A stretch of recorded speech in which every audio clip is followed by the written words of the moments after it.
प्रिय छात्र छात्राओं, मैं डॉक्टर प्रदीप कुमार गौतम आप सभी के बीच में आज बीए प्रथम वर्ष में कार्यालयीन हिंदी एवं भाषा कंप्यूटरिंग जो आपका मेजर, माइनर और ओपन इलेक्टिव के छात्र छात्राओं के लिए बहुत ही महत्वपूर्ण है।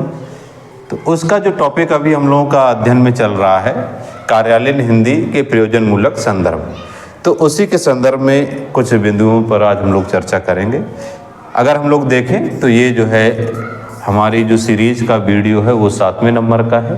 अभी तक हम लोग 6 वीडियो इस टॉपिक से संबंधित रिकॉर्ड कर चुके हैं। तो हम लोग यहाँ समझें, कल हम लोगों ने बात की थी पारिभाषिक शब्दावली की कि पारिभाषिक शब्दावली क्या है। तो पारिभाषिक शब्दावली को समझते हुए हम लोगों ने जाना था कि पारिभाषिक जो शब्दावली है वह उसके लिए एक सीमा निर्धारित है, उस सीमा को तोड़कर जो है बाहर नहीं जा सकते हैं और उसका अर्थ एक संकुचित उस रूप में ही होता है। उसका जो है कई अनेक अर्थों में उसका प्रयोग नहीं हो सकता, जो पारिभाषिक शब्दावली के शब्द होते हैं। अब कार्यालयीन संदर्भ में अगर हम लोग देखें तो कार्यालयीन संदर्भ में जब हमारा देश आज़ाद हुआ और आज़ाद होने के बाद ये सुनिश्चित किया गया कि हम लोगों की अपनी क्या होनी चाहिए, कार्यालयीन भाषा होनी चाहिए। तो ये जब जिम्मेदारी दी गई तो चूँकि हमारा देश छोटा देश तो है नहीं, एक विशाल देश है और विशाल देश में अलग अलग राज्य हैं और हिंदी भाषी राज्यों की ही बात करें तो हिंदी भाषी राज्य में अगर हम लोग देखें वह चाहे वहाँ शुरू करते हैं हरियाणा, दिल्ली, आपका फिर मध्य प्रदेश के बाद उत्तर प्रदेश, बिहार, छत्तीसगढ़, झारखंड, ये सभी जो है जो राज्य हैं अलग अलग, वो क्या है, सब हिंदी भाषी प्रदेश है और सभी के लिए अलग अलग शब्दों का क्या किया जाता है, प्रयोग किया जाता है। जैसे हम लोग देखें, जैसे गवर्नमेंट शब्द है तो गवर्नमेंट शब्द को कहीं पर तो सरकार बोला जाता है, कहीं पर शासन बोला जाता है। जैसे अगर हम लोग यहाँ की ही बात करें, जैसे हम लोग अपने कॉलेज में पढ़ते हैं तो कॉलेज को अंग्रेजी में क्या लिखते हैं, गवर्नमेंट कॉलेज सहराई, ठीक है। हम लोग हिंदी में लिखते हैं शासकीय महाविद्यालय सहराई, ठीक। लेकिन यदि यही कॉलेज उत्तर प्रदेश में हो तो उत्तर प्रदेश में क्या लिखा जाएगा, गवर्नमेंट कॉलेज सहराई, गवर्नमेंट कॉलेज नाम तो होगा, लेकिन जब हिंदी में इसका नाम होगा तो हो जाएगा शासकीय की जगह राजकीय। क्या हो जाएगा, राजकीय कॉलेज, राजकीय महाविद्यालय हो जाएगा। क्या हो जाएगा, राजकीय महाविद्यालय हो जाएगा। तो यहाँ पर कहने का अभिप्राय ये क्या है, कहने का अभिप्राय ये है कि जब हमारा देश आज़ाद हुआ और जिम्मेदारी दी गई तो सभी राज्यों में जहाँ जो शब्दों का प्रयोग किया जाता था, मतलब अंग्रेजी शब्द तो एक ही होता है, मतलब लेकिन हिंदी में उसके विविध रूप हमें क्या होते हैं, देखने को मिल जाते हैं। जैसे डायरेक्टर शब्द है तो डायरेक्टर को कहीं पर निदेशक लिखते हैं, कहीं पर निर्देशक लिखते हैं और कहीं पर संचालक लिखा जाता है, ठीक है। इसी तरीके से जैसे सप्लाई है तो सही कहीं पर पूर्ति और कहीं पर आपूर्ति। इस तरीके के अनेकों उदाहरण हमें क्या है, देखने को प्राप्त होते हैं। तो अब ऐसे संदर्भ में जो कार्यालयीन हिंदी के लिए जो कठिनाइयाँ जो है क्या करी से बहुत अधिक सामना उनको करना पड़ा और कठिनाइयाँ आई, लेकिन क्या हुआ कि जहाँ जो जिस राज्य में जिन शब्दावली का प्रयोग किया जाता है उनको क्या कर लिया गया, स्वीकार कर लिया गया। और स्वीकार करने की वजह से अभी भी हमारे ये मान लिया गया कि जो निर्देशक है और संचालक है, ये क्या है, एक ही अर्थ है।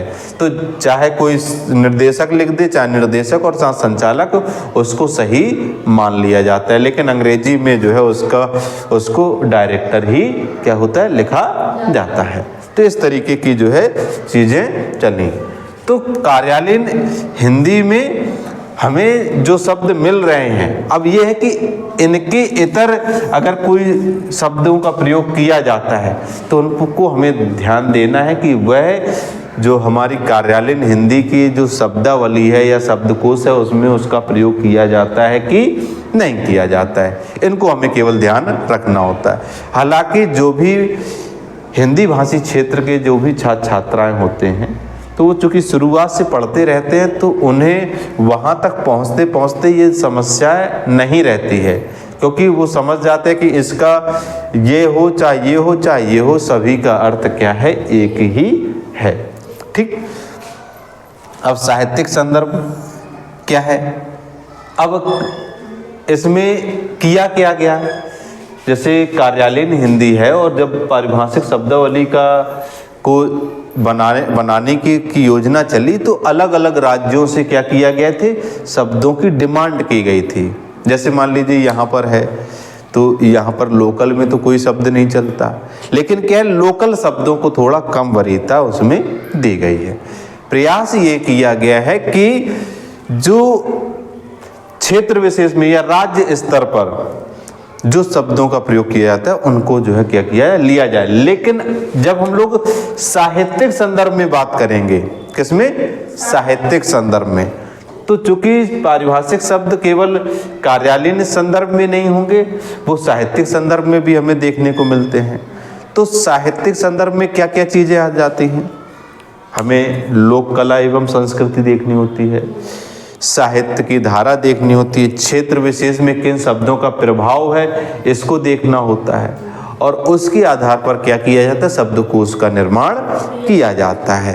और इसलिए हम लोग अब देखते हैं कि बहुत से ऐसे शब्द जो पहले शब्दकोश में हमें देखने को नहीं मिलते थे, लेकिन धीरे धीरे क्या है, लोकल के भी शब्दों को क्या किया जा रहा है, लिया जा रहा है, और लेने के बाद उसको शब्दकोश में रखा जा रहा है, जोड़ा जा रहा है। और उससे क्या हो रहा है कि जो अगर क्षेत्र विशेष का कोई व्यक्ति है तो उसको समझ में आ जाता है कि अच्छा इसका अर्थ ये है।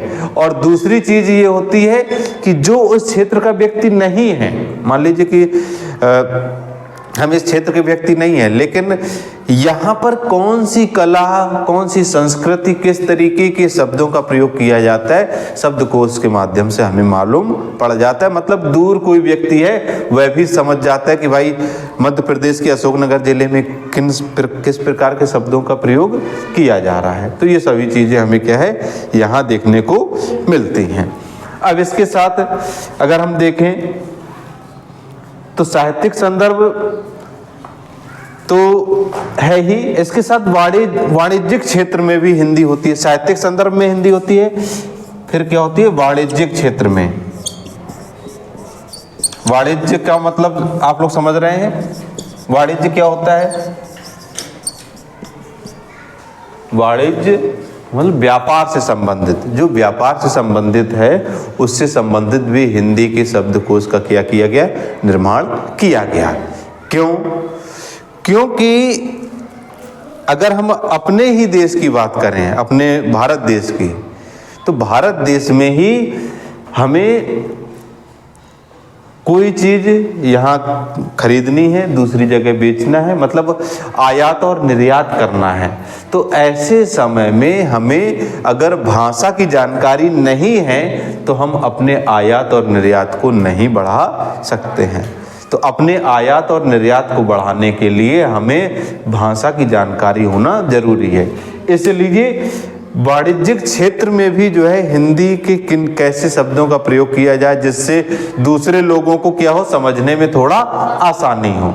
जैसे मान लीजिए कोई आसाम का व्यक्ति है, कोई त्रिपुरा, नागालैंड, मणिपुर, मेघालय, उस क्षेत्र के व्यक्ति, अगर इस समय अगर आप लोग देखें, अभी चूंकि आप लोग तो थोड़ा देहाती क्षेत्र में हैं, यदि थोड़ा शहर में देखें तो इस समय मणिपुर, मेघालय उस तरफ की जो है हिमालयन कपड़े जो है बहुत बिक रहे होंगे।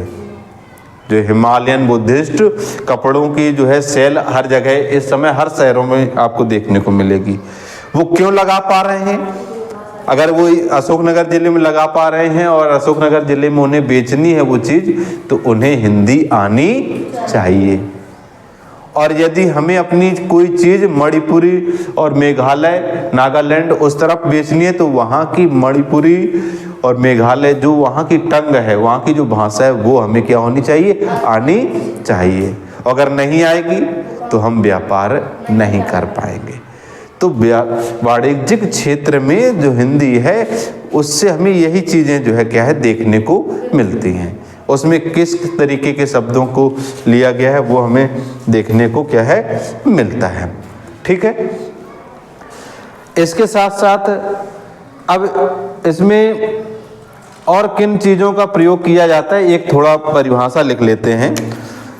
जैसे है लेखाकरण प्रणाली द्वारा समस्त वित्तीय कार्य व्यापारों को लेखा बहियों में रिकॉर्ड कर लिया जाता है। लेखाकरण में दर्ज सारे लेन देन के बिल, बीजक, रसीद, कैश मेमो आदि के रूप में उपलब्ध होने चाहिए। मतलब वाणिज्यिक क्षेत्र में जब हम हिंदी का प्रयोग करते हैं तो वाणिज्य के लिए या व्यापार के लिए किन किन जरूरी चीज़ों की, क्योंकि आप कोई चीज़ खरीदते हैं तो उसकी रसीद लेते हैं और रसीद लेने के साथ उसका बिल लेते हैं कि भाई कितना रुपए उसका हो गया। और कोई व्यक्ति अगर सामान खरीदता है तो उसका भी जो है क्या लेन देन का पूरा हिसाब जो है रखता है। तो उन चीज़ों को हमें ध्यान रखनी होती है। फिर इसके बाद वैज्ञानिक क्षेत्र में भी क्या है हिंदी का प्रयोग हो रहा है। इसमें वैज्ञानिक क्षेत्र में हिंदी का प्रयोग 5वां पॉइंट है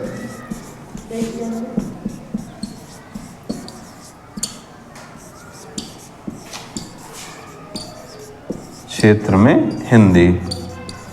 तो वैज्ञानिक क्षेत्र में हिंदी का प्रयोग कैसे हो रहा है, क्योंकि अगर हम लोग देखें वो चाहे कंप्यूटर हो, चाहे जो है आपके रसायन भौतिक विज्ञान से संबंधित या चिकित्सा विज्ञान संबंधित शब्दकोश हो। क्योंकि हम लोग मध्य प्रदेश के अंतर्गत हैं, तो मध्य प्रदेश में तो वैसे भी जो डॉक्टरी की पढ़ाई है, जो मेडिकल लाइन की पढ़ाई है, वो हिंदी भाषा में शुरू हो गई है। अब वो समस्या नहीं है कि आपको अंग्रेजी ही आए तभी आप जो है एक डॉक्टर बन सकते हैं, ऐसी अब समस्या नहीं रही है।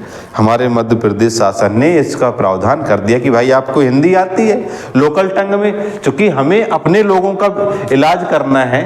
और अगर हम जो है अपने लोगों का इलाज करना है तो अगर हमें हिंदी नहीं आती है, हम अंग्रेजी में किसी व्यक्ति को बताएं कि आपको हार्ट में ऐसा कुछ है, ये है, तो अगला आदमी समझ ही नहीं पाएगा। समझ पाएगा?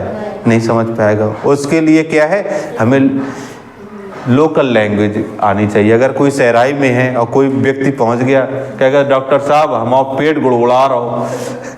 अब गुड़गुड़ाने शब्द की कोई डेफिनेशन डिक्शनरी में नहीं है, लेकिन जो हिंदी से पढ़ा होगा, जिसको हिंदी मीडियम से पढ़ा होगा, उसको पता है कि गुड़गुड़ाने का अर्थ क्या है। और कोई अंग्रेजी माध्यम वाला आएगा तो खोजता रहेगा, यार ये गुड़गुड़ाना, पेट भयंकर भड़बड़ाहट है, पेट गुड़गुड़ाहट है, तो अब ऐसे में वो क्या समझेगा, वो समझ पाएगा? नहीं समझ पाएगा। तो इसलिए जरूरी क्या है कि हमारी जो लोकल टंग है, लोकल मतलब हमें चूंकि अपने लोगों का इलाज करना है, तो हमारी अगर हिंदी माध्यम में मेडिकल की पढ़ाई हो रही है और हमें लोकल टंग में हम उसको क्वालिफाई करके, हमें चूंकि इलाज किसका करना है, आम जनता का करना है ना। वो आम जनता आम भाषा का प्रयोग कर रही है, आम बोलचाल की भाषा का प्रयोग कर रही है। और अगर हम इसी सहराई से ही हम निकल के डॉक्टर बन गए, कल आके सहराई में ही पोस्टिंग हो गई, तो हम सभी का इलाज बड़े आराम से कर देंगे। या किसी भी गांव देहात में हो गए, चूंकि लोकल टंग कहीं पर भी हो तो वो समझ में आ जाते हैं।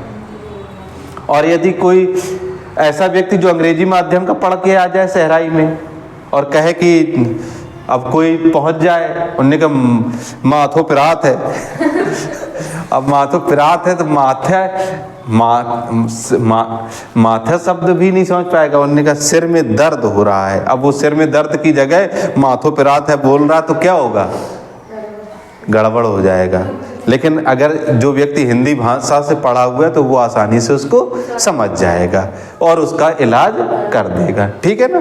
तो इसलिए वैज्ञानिक क्षेत्र में भी क्या हो रहा है, हिंदी का प्रयोग किया जा रहा है। कंप्यूटर में जो है अब हिंदी का प्रयोग, अब वो दौर नहीं रहा कि आप को मोबाइल चलाना है, कंप्यूटर चलाना है तो आपको अंग्रेजी आए ही, आपको हिंदी आती है। हिंदी में ऐसे बहुत से ऐसे टूल्स आ गए हैं कि आप अंग्रेजी के शब्दों को टाइप करते जाइए और वो हिंदी में कन्वर्ट होते अपने आप ही चले जाएंगे। जैसे मोबाइल में है, आप अंग्रेजी के शब्दों को टाइप कीजिए, हिंदी में वो अपने आप कन्वर्ट होते चले जाएंगे। तो मतलब वर्तमान समय में विज्ञान ने भी क्या है, बहुत तरक्की कर ली है।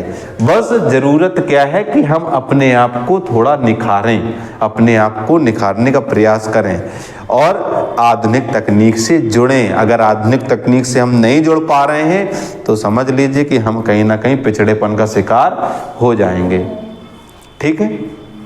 क्योंकि हमें आधुनिक दौर में कोई किसी के लिए रुक नहीं रहा, लगातार तरक्की के रास्ते पे चल रहा है और हम जो है बिल्कुल एकदम गुमसुम होकर बैठे।